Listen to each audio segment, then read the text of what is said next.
on camera. Wonderful. Today is Wednesday, May 29th, 2024. My name is Judith Anderson Vanderver, and I am a volunteer with the Buckhead Heritage Society, and with me is Sue Verhoff. She is the Director of Oral History and Genealogy at the Atlanta History Center. We're here today to record the oral history of Miss Mary Virginia Davis, who has lived in Buckhead all of her life. We are really honored to have you with us here, and I think it's important to note my father and you are first cousins. That's right. Wow. We're honored to have you with us, Miss Davis, and thank you for participating in this project. Thank you for having me. Wonderful. To get started, would you please state your full name and date of birth? Well, my full name is Mary Virginia Bryan Davis, or Mrs. Jarrett Davis III. Those are my two names. And when were you born? I was born on February 16, 1934, at the old Piedmont Hospital, down where the last Braves Stadium used to be. And I was brought home to my grandparents' home. My mother had had a very difficult pregnancy and been put to bed, so they had left their their apartment that was 3 stories up, and she had been at her mother's house. So I came back to Rivers Road. My grandmother and grandfather, I called them Granny and Grandpa, had bought that house, I guess the early 30s. They had lived in West End with all the Conleys, and my grandmother's mother and father died, and the city was moving north. So they came out to Rivers Road. Grandpa had a foundry that was where the Millennium Gate is now. And so this made him closer to work. And they built Rivers Road. It was a 2-story, kind of funny design. Well, not outside, but the floor plan. They had 4 bedrooms and 2 baths upstairs, and then a very large living room that went across the whole front of the house, with little rooms off to the side. But Rivers Road was where I started life. But we didn't stay there very long because my father and mother built a house on Delwood Drive. But Rivers Road played a huge part in my growing up years. My mother was one of 5 girls, and her older sister had a daughter, Connie. Connie and I were first cousins and were very close friends. Our mothers took us to Rivers Road when they had things they had to do. Now, Granny was not a sitter, but Granny had a cook named Susie, and Susie would take good care of us. Now, Granny loved on us, and we never doubted that she loved us, but she was not a sitter, but Susie was. And I can remember spending the night over there, and I just adored Susie. And she would come to work at 7 o'clock in the morning and stay through all 3 meals. And I would get up early and run down the driveway, it's a long driveway, and meet her at the mailbox and walk up the hill with her when I spent the night. So I have some wonderful childhood memories of Rivers Road. Lodge also worked for my grandmother, and Granny didn't drive, so he was her driver He cleaned, and one of my memories of Lige was watching him wring the chickens' necks. In those days, Mr. Rogers came by in his truck and delivered live chickens. And they were kept in the backyard in a pen. And so when chicken was called for dinner, Lige would go out and wring the chickens' necks. And I can remember later, though, riding to the grocery store with him to buy chickens at the store. A small store, didn't have the big grocery stores in those days, but down at the creek there was a small store where they would go buy their chickens. Let's see, what else? Oh, Sunday lunch. We always gathered at Granny and Grandpa's. Command performance, all the family, 5 girls, children. Same true Christmas Eve, Christmas morning. Every year we gathered at Granny's. And on Christmas Eve, sometimes Connie and I would put together a pageant. And if we didn't have a live baby cousin, then we'd use a doll for the baby Jesus. But we had a kind of a platform because there were 5 steps down into the living room. So I remember doing those performances at Granny's house. And a stocking was hung for everybody. We would go back for Christmas breakfast. There'd be over 20 stockings hanging at the fireplace. It was quite an event. Mary Virginia, could you tell me your grandparents' names? Granny and Grandpa's names? Their names, Mary and John Spaulding. Thank you.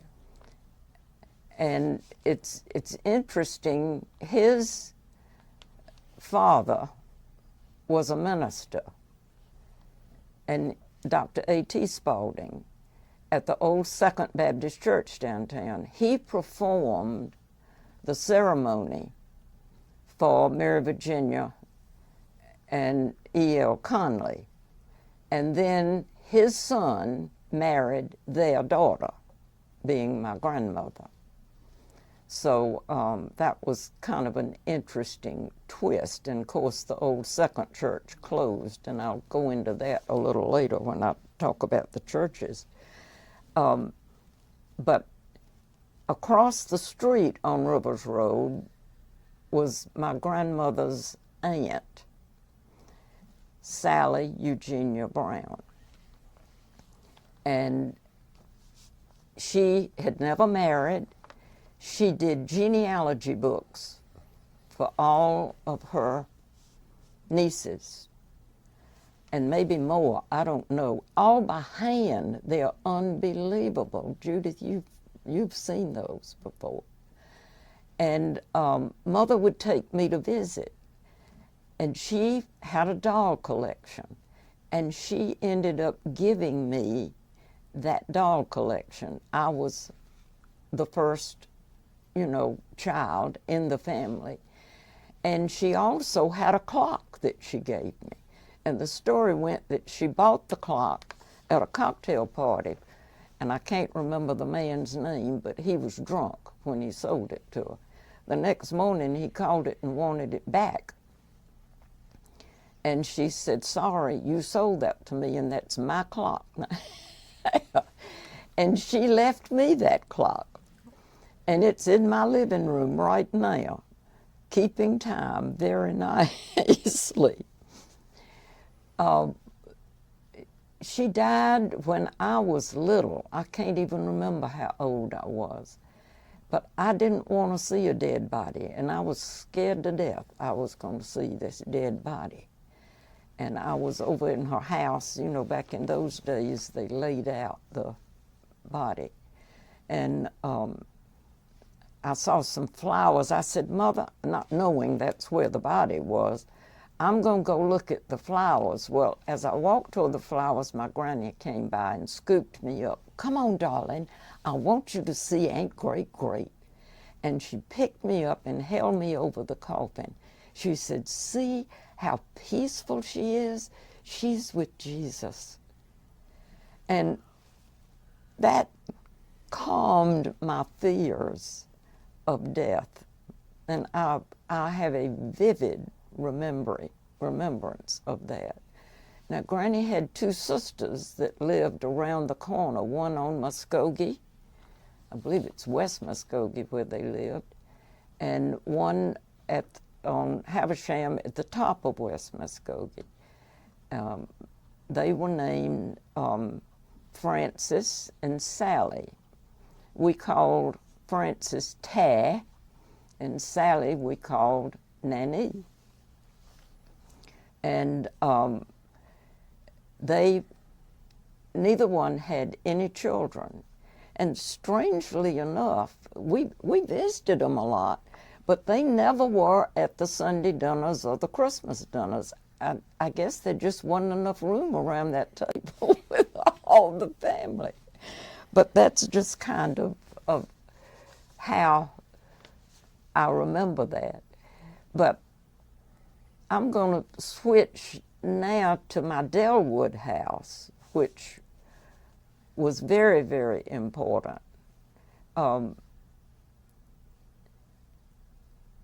know, it was called Haynes Manor, I think is what the area was called. And Delwood was a dead-end street.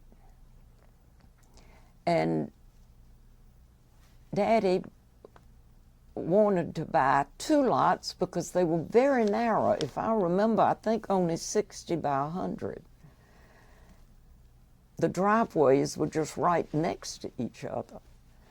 And he would have preferred having the 2 lots and putting the house, you know, in the middle of the 2 lots. But when he went to his uncle to borrow money, he said, "Nope, I'm not going to loan you but for one." I think the lots were $1,500 apiece. Unbelievable. So, and Daddy said, "Well, we never would have had those nice neighbors if we hadn't had to do that." But it was a wonderful little house. It was tiny.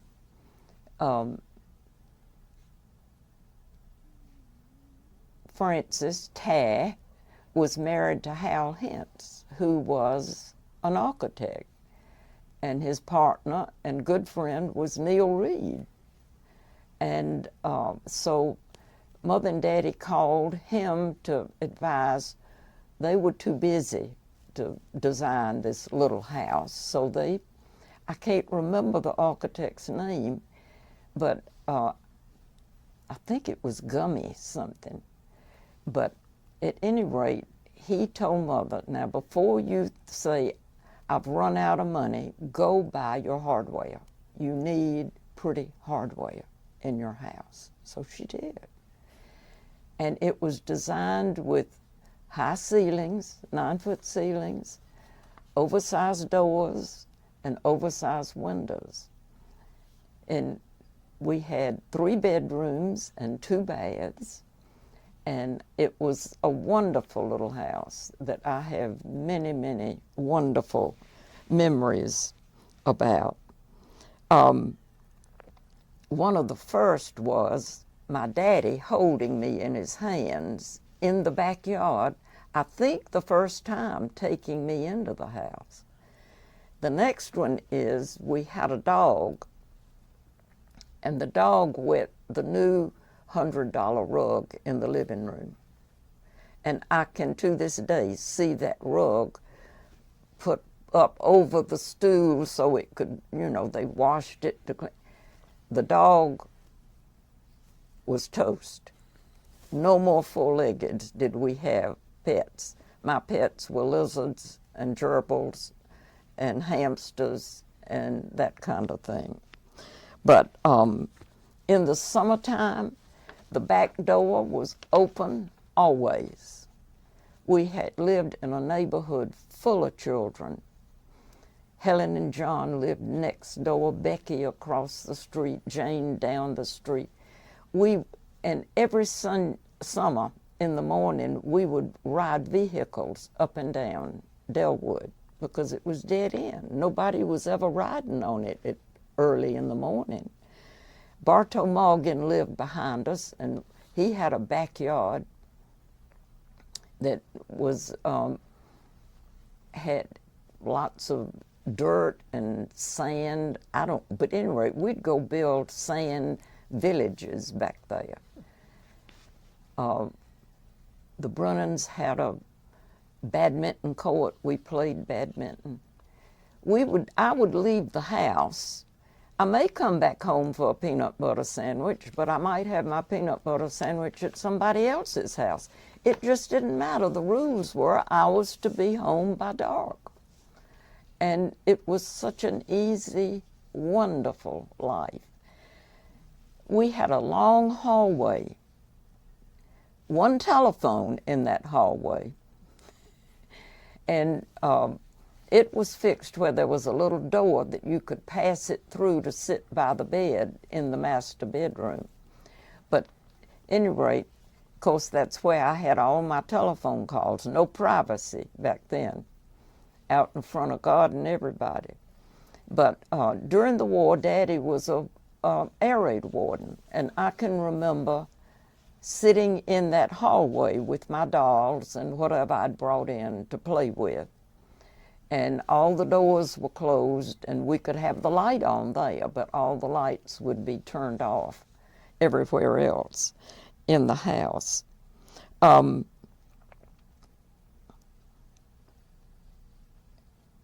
We had 2 cars, both secondhand, 1 car garage. Mother taught me to drive when I got to be 15, and back then everybody was very anxious to get their driver's license, me included. And she took me back to Rivers Road, taught me how to back by backing down that driveway. And I mean, it was a wicked curve coming down that driveway. And then she taught me how to, all the cars had gear shifts back then. She taught me how to shift gears, if you can believe this, on the hill going up West Wesley into Peachtree. There was a dearth of traffic, and so she felt comfortable doing that, and that's where I learned. She was a good driver, and I hope I'm a pretty good driver still. I don't drive much anymore, though. I'm about ready to put that away. We still lived at Delwood when I married. And so all my wedding festivities and gifts and everything came to Delwood. And that's where Jerry and I courted, and that was a wonderful home for me. I thought next I would talk about the schools that I went to, because that's very much a part of Northside and Buckhead. There was a nursery school on Muskogee, and I didn't get a chance to look up the number, but I can envision the driveway. And I believe Studi Young lives there now. And Mother would take me to nursery school, and one of my early memories was that I didn't eat my breakfast, and I couldn't have cookies and juice. And I was mortified that she had to tell my teacher that I could not have the cookies and juice that day. In those days, it was very important to clean your plate when you ate, because the Armenians were starving. Now, what that had to do with it, I never quite figured out. But at any rate, I had not eaten my breakfast, so that was one of my early lessons, that I was to clean my plate. Kindergarten was a private kindergarten, but it was called E. Rivers, Miss Bloodworth, on the island there, across from Peachtree Battle and across now from E. Rivers School. And I have memories of playing on that playground. I remember Louise Cole had her birthday party there, and all the girls got butterfly wings. And she came bursting through the window onto a platform with a fancy set of butterfly wings. And another memory there is sitting on the wall and wiggling out my first tooth that I lost. It was, kindergarten was a very wonderful time for me. I have a friend today that she started, Nella Gatewood. She was Nella Kilbride. We started in kindergarten together, went through grammar school, high school, and 2 years of college, and we're still friends today. But of course, we moved to E. Rivers for the first grade. I remember Miss Embry was my first grade teacher. It was her first year teaching, too. And I believe there were 2 classes in every grade at that time. And one of my memories of first grade was the elastic breaking in my underpants on the playground. And of course they fell down around my feet and I was mortified. So you remember things like that. And second grade, third grade, I remember cheating in the third grade. You know, those are bad things to remember, but I also remember fun times, happy times, playing and having friends over. So it was great. When we went to North Fulton, Atlanta had changed, and I'm not sure exactly. I think it was the fall of '48, but at any rate, the city limits came out. E. Rivers, when I went, was a county school, and North Fulton at that time was a county school. And we had 7 years of grammar school, 4 years of high school. But the city had another system. They had 6-3-3. So when the city limits moved out, another grade was added to high school. And so when we went to high school, we went into the sub-freshman class. And then went freshman, sophomore, junior, senior. And those were fun years. We had a social group of boys and girls. You know, before you started dating, we would go to each other's house and play games. Mother and Daddy were always very present in planning games for us to play and keep us busy. Some of the parents were not so observant, and we ended up playing spin the bottle. But those were fun years before we started driving. And I can remember the first year that I had my driver's license. Most of my friends at North Fulton lived in Garden Hills. And so I picked up a car full of them and would go park at the school, but we had to park on the street. Nobody had cars back then to speak of except the teachers.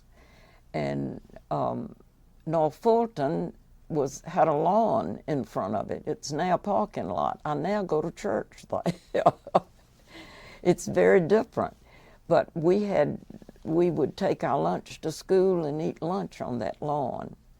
And so those were really wonderful years at North Fulton that I enjoyed friends and school. And then Northside came into the picture. And Northside was supposed to open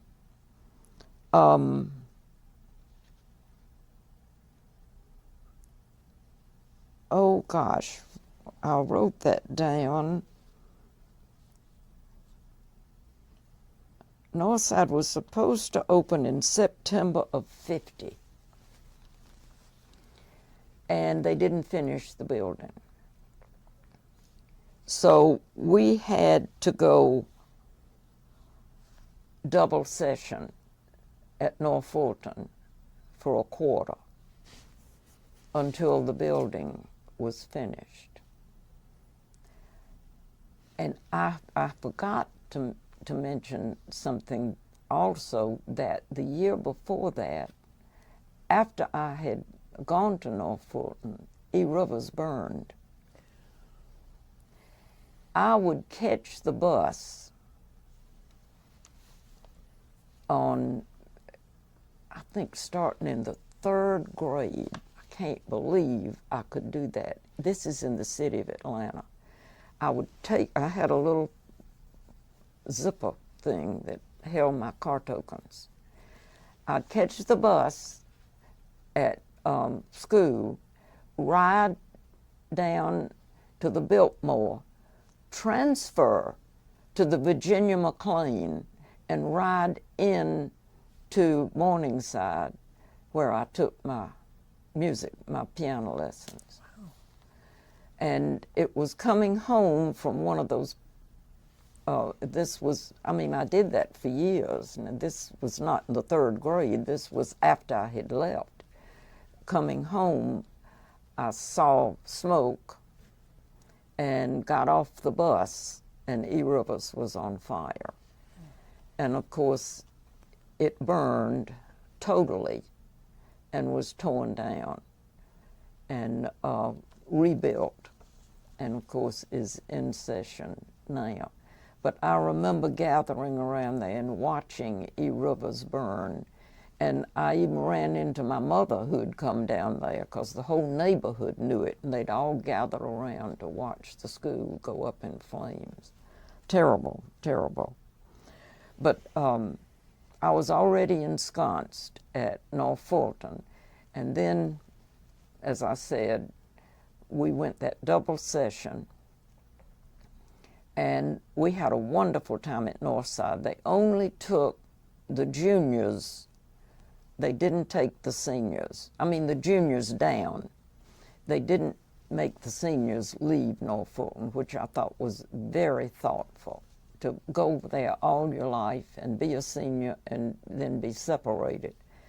So we were seniors for 2 years, and that was fun. We got to write our school song. We chose our mascot and the color of the school, and I was a cheerleader. No, I was a substitute cheerleader. I didn't date as much as all the other cheerleaders did, so I cheered at most every game, and I loved it. I loved it. We had a grand time. We even beat North Fulton that first year when we played. And that was a very happy memory. So the school years were fun, and I didn't date much, so I was pretty shocked when I was elected vice president of the student body. But that was fun too, and had fun serving, doing that. And we just had a good time at Northside. I have very happy high school memories. You mentioned the Buckhead Theater and maybe Pardon? mentioned the Buckhead Theater and maybe Oh, going to the movies. Yes, we did. I'm glad you brought that up. Well, before we could drive, we could catch the bus. And yes, indeed, the Garden Hills Theater was there, and the Buckhead Theater was where they had a weekly Western. I think we got in for a quarter. Popcorn was a nickel. And they had, what would you call it?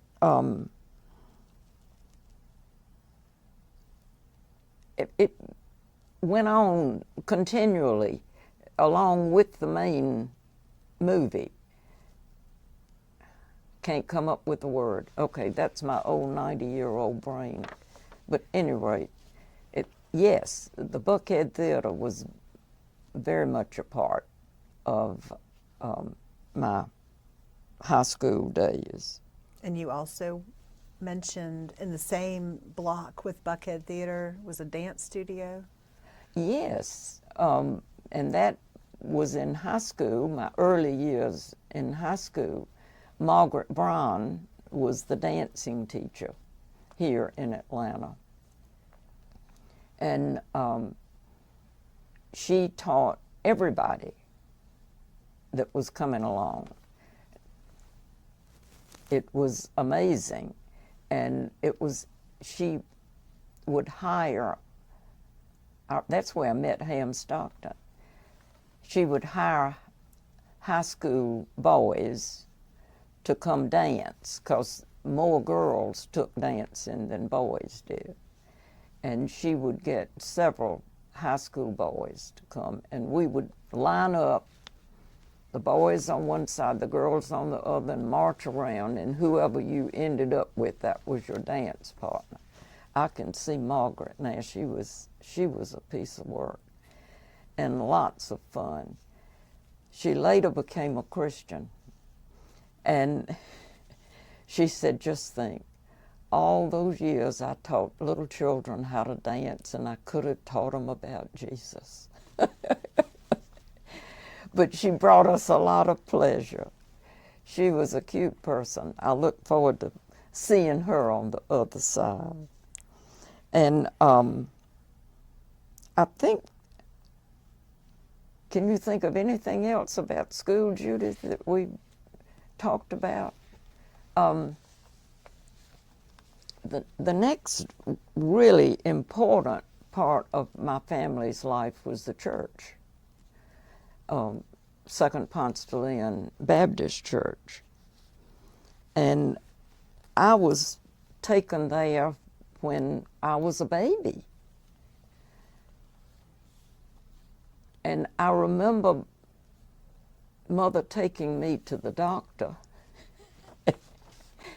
And, you know, he advised her not to take me to the nursery because I had gotten sick, you know. And she says, well, he said, get your mother or somebody your mother to take care of. And well, my mother teaches Sunday school. Well, what about one of your sisters could take? Well, she teaches Sunday school too.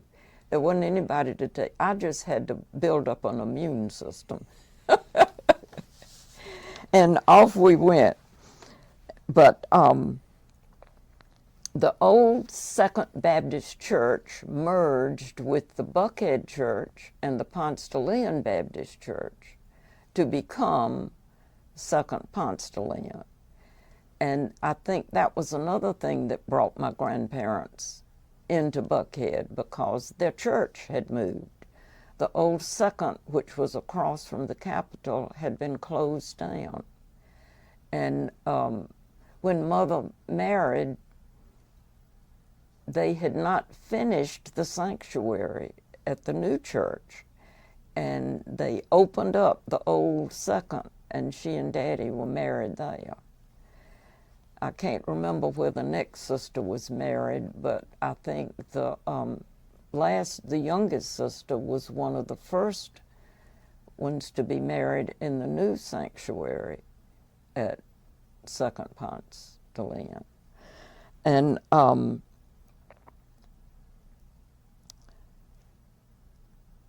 the family, all the family was active at church, and it was very true. My daddy was superintendent of the Sunday school. My grandmother taught Sunday school. Lige would drive her up every Saturday to put her lesson on the board. And there was a custodian there that always took care of her and made sure the door was open and knew she was coming. His name was Charlie. And my aunts taught Sunday school. Aunt Connie and Mother and Aunt Connie taught the little bits, and Granny taught adults. But at any rate, it was a very, very happy time for me, and I got called on to give devotionals and things like that. I joined the church when I was 12, I believe, and was baptized in the dress that my grandmother was baptized in. So we were there every Sunday.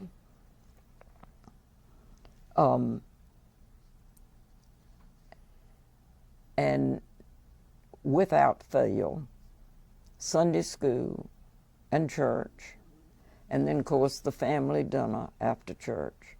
We'd go back for training union, or BTU, as we called it. A bunch of us as teenagers would walk to the drugstore that was next to the Garden Hills Theater, I don't know, and have a treat before we'd come back to the church service.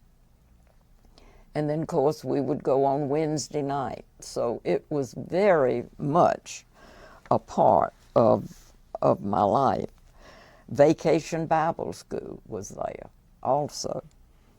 When I was 8, I believe, Granny Spalding, they were tearing down the old second, and she had the bell in that steeple brought out to Second Ponce de Leon.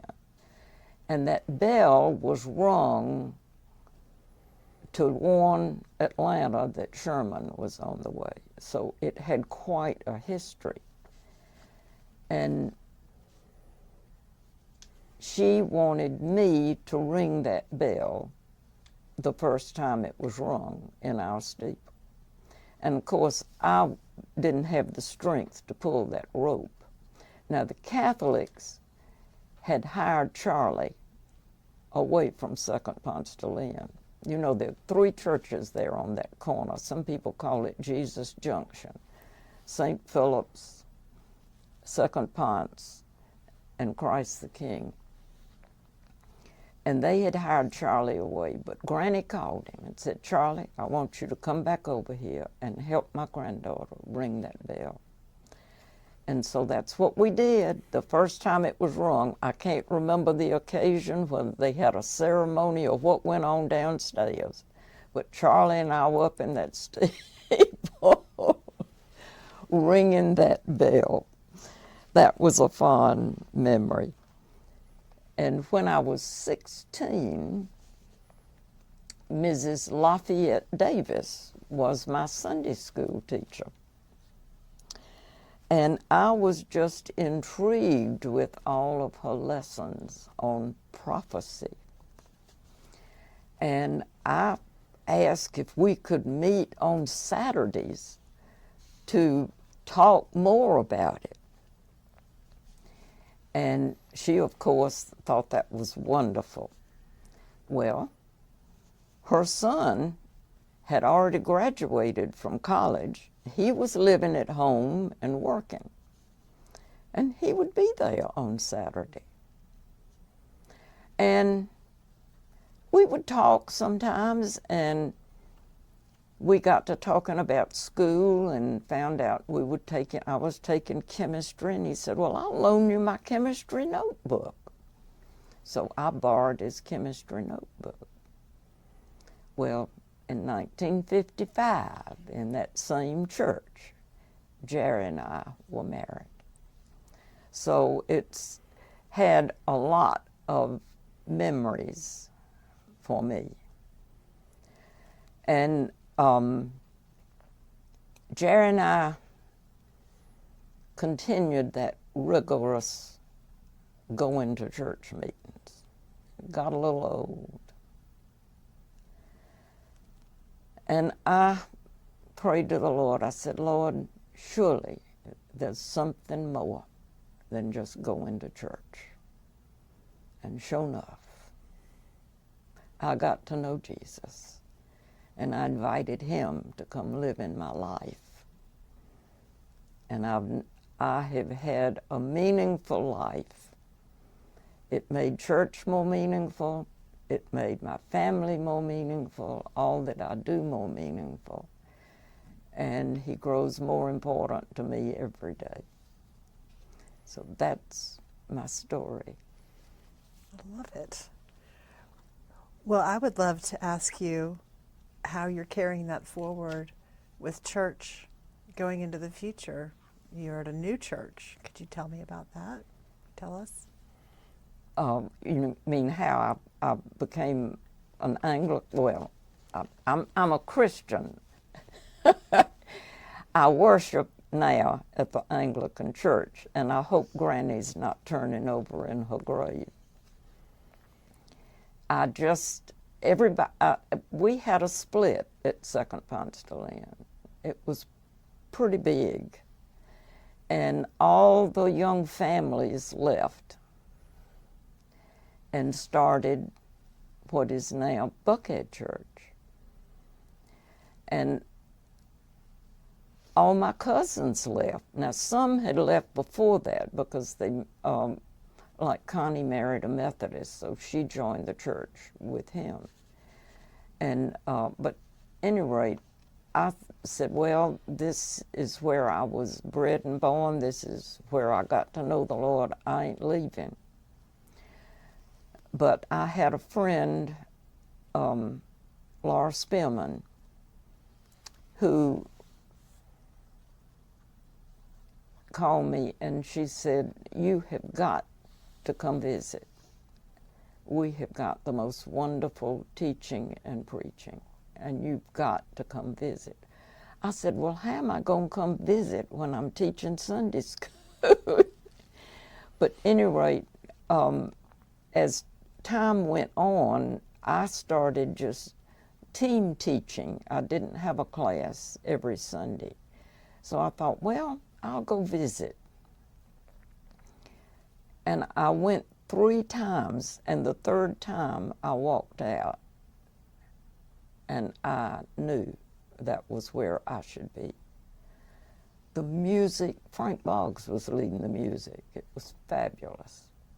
Alfred's preaching. Alfred was, he was pastor of Christ Church, Jerusalem, for 8 years, and had retired and come back. And that's who Ken Boer, who was a Bible teacher at St. Philip's, knew he'd come back and asked him, would they start this church? So it was brand new.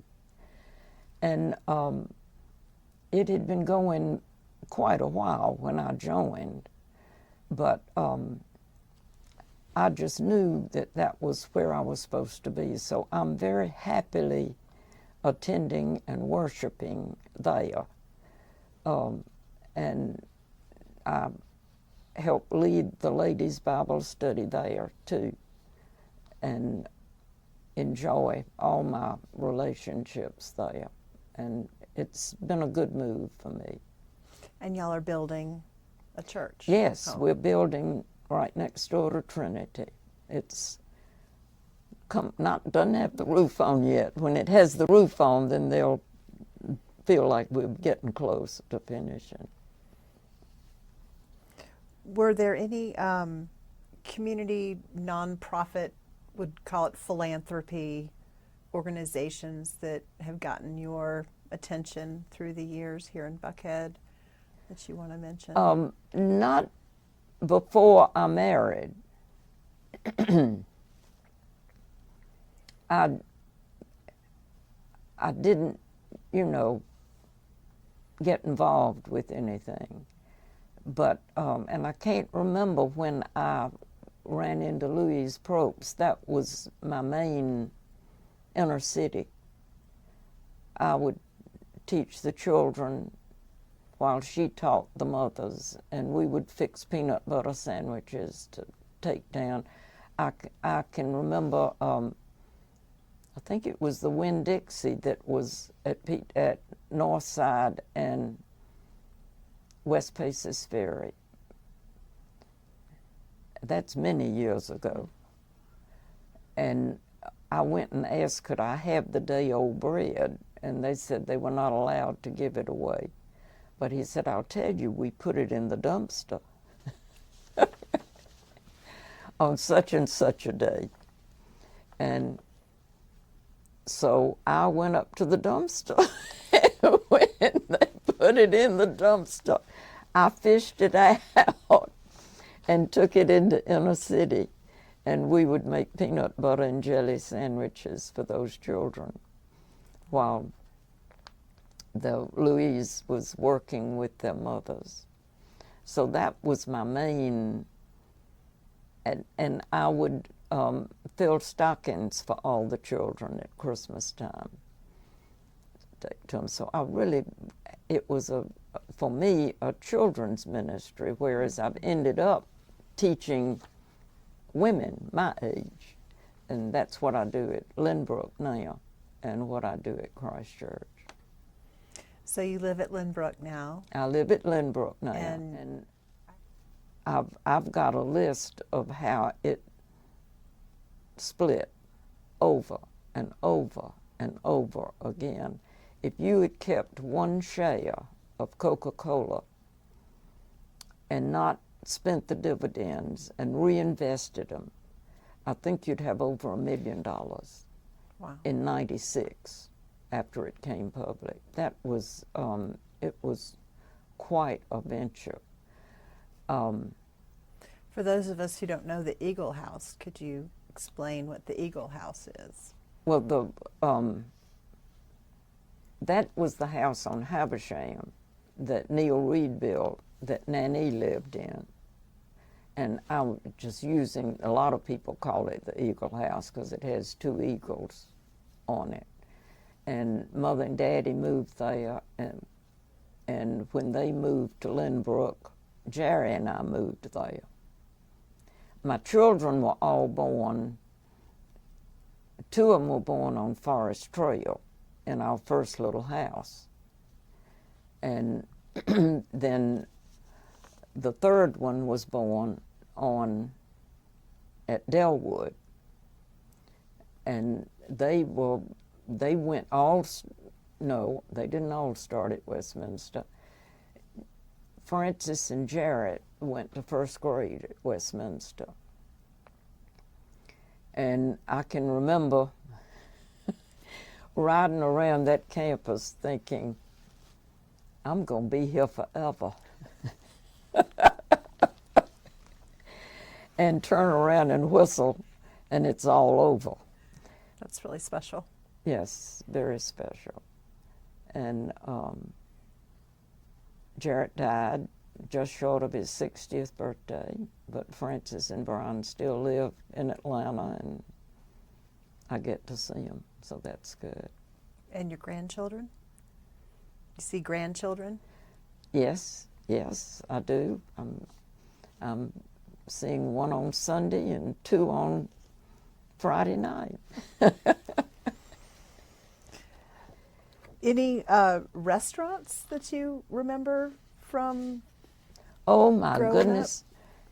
Well, what was the restaurant at Pershing Point and the Varsity? We did the Varsity a lot. And I remember when the children were little, the Davises took them to fancy restaurants like Pershing Point, which was really like a colonnade. But Nanny and Papa, my mother and Daddy, would take them to the Varsity to get a hot dog. They liked that. Oh yes, oh yes. Of course, the Varsity wasn't Buckhead, but the Buckhead certainly did use it. Absolutely. Flossie May. I don't think there's any car service anymore at the Varsity, but and girls did not go in to the Varsity if you were a nice girl, because of course that's where all the tech boys were. And I was horrified when a friend of mine from Randolph-Macon came to visit Atlanta, and somebody took her inside to the Varsity. I said, surely you didn't go inside. Oh, mercy. Is there anything you want to say about your family history, how you were brought home to Rivers Road, but how was your family here? And that's really about all I can think of. Well, you know, my daddy was not from Atlanta. He was from Union Point. So I haven't mentioned that I had a very close relationship with all of my first cousins. And I don't think that's a usual thing. I think it's very unusual. But I spent, my daddy's family had a beach house that blew away with Hugo. But we spent every summer at the beach house with my aunts and uncles and cousins from that side of the family.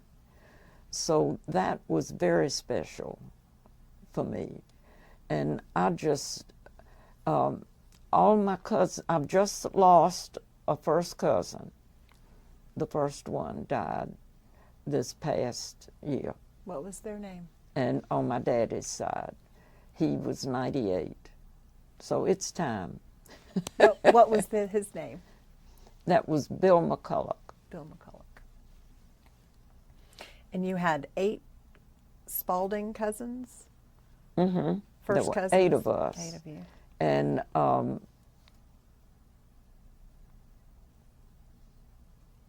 3, 4, 5, 7 of us on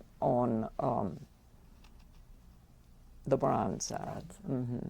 Mm-hmm. I remember my dad was the first boy to be born. Oh my goodness. And Grandpa Spalding was beaming from ear to ear. I remember that. He had 5 daughters and 3 granddaughters. Thanks for bringing that up. And then Albert comes along, and oh my goodness, he was shining and proud and happy as a bug in a rug. Grandpa died when I was not long after that. I can't remember the year, but that was the second funeral that I remember. And his body was laid at state, I guess is what you'd call it, in front of the fireplace at the living room at Rivers Road. And I can remember my grandmother leaning over and kissing him before she closed the lid before they closed the lid on the coffin.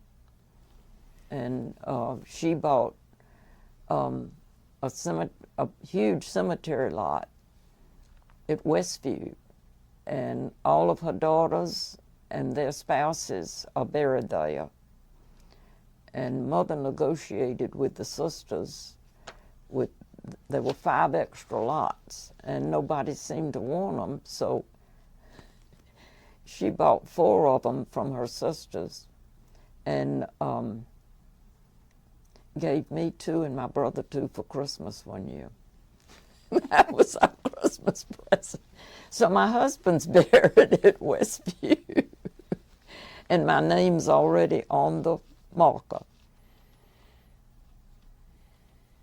So the last step before we leave this world. And you mentioned your grandfather, and what about your grandmom Spalding? What do you remember of her? My Grandmother Spalding. Granny Spalding? Well, haven't I talked a lot about? Oh, you mean? Yeah, Granny was very important to me. My last visit with her, I came home from college for Christmas, my freshman year. And I went over and had a long visit with her. We talked about her books and the history club and all. I can remember we were standing in that little book room at Rivers Road. And that was my last visit with her. She died the following February. And if I remember correctly, she was one of the founders of the Atlanta History. I'm not hearing The you. Atlanta Historical Society. Was she not one of the founding members? I believe, I don't know. I'm not understanding you, I'm sorry. I believe she was a founding member here at the History Center, then my called the grandmother? Atlanta Historical Society. I wouldn't be surprised. I wouldn't be surprised. History was high on her docket. It was very important to her. Family history, Georgia history, church history. She was into that big time, and kept lots of records that I think she shared with people, which is good, which is good. Thank you so much. Is there anything else that you can think of?